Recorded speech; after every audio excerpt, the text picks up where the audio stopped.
Meantime, also, when we talk about energy, that too, while we are in this phase of transition that everyone has told us will cost you nothing.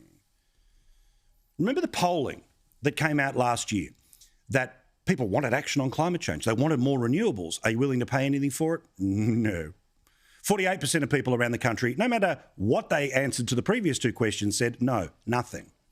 And then it's barely $25 a month, barely $100. And unsurprisingly, people who live in Tiffany Teal seats couldn't care less what the cost is because we'll probably write it off as a business expense. Well, guess what?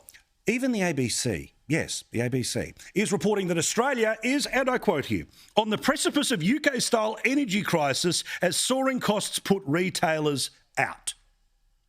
So put simply, we have a system right now where state and federal governments don't regulate electricity prices the way that they used to because they used to own these particular retailers or own the energy production. Instead, they farmed that all off, and thank you, Mike Baird, for being able to make an awful lot of money on the way. But guess what? We now have an open market. But an open market where the smaller energy providers who provide competition are starting to fall away. What happens then? Well, then you end up with Coke and Pepsi. You end up with two airlines. You end up being like somebody watching us in regional Australia who just has to pay more because there's no other option. Oh, and by the way, 6 million people in the UK could experience power blackouts this winter. 6 million. 1 in 10 of their country could be experiencing that. Why? Yes, of course, there's the situation involving gas, Russia, the Ukraine.